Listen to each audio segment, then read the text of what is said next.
مساء الخير، كيفكم؟ إن شاء الله تكونون طيبين. اليوم الفيديو حقي إن شاء الله راح أعلمكم فيه كيف تغسلون بغسالة الأوتوماتيك شركة TCL. الصراحة أنا أول ما أخذت الغسالة هذه ما كنت أعرف لها كثير، فدخلت في اليوتيوب عشان أبحث يعني كيف طريقة التشغيل، كيف الغسالة تغسل.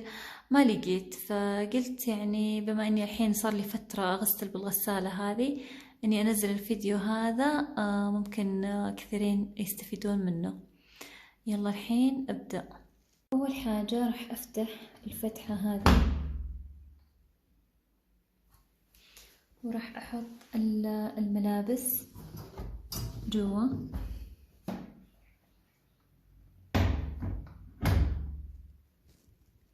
اضغط زر التشغيل زي كذا، والبرامج عندكم برامج يعني كثيرة. في هذا السريع ربع ساعة، وفي أكثر مثلا ساعة ونص.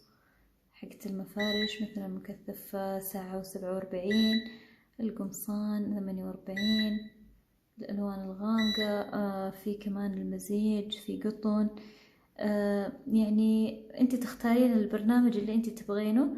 انا الصراحة ابغى يعني سريع. اذا الملابس مرة كانت مو نظيفة ما انصحكم بالسريع، انصحكم مثلا بهذا المزيج او القمصان.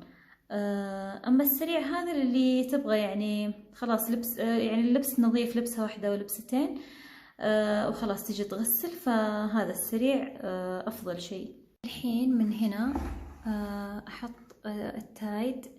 هنا احط التايد او الصابون حق الملابس، وهنا كمان.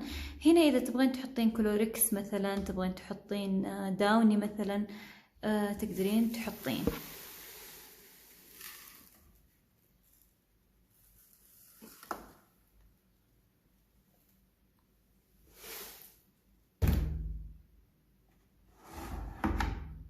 الحين بعد ما اخترت البرنامج راح اضغط على الزر هذا، خلاص راح تتقفل معايا الغسالة. يطلع هنا الزر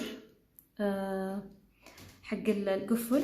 لما يطلع الزر هذا حق القفل خلاص ما عاد يفتح الغسالة، ما عاد تنفتح الين خلاص يعني تغسل الملابس كلها وتطلع مرة نظيفة.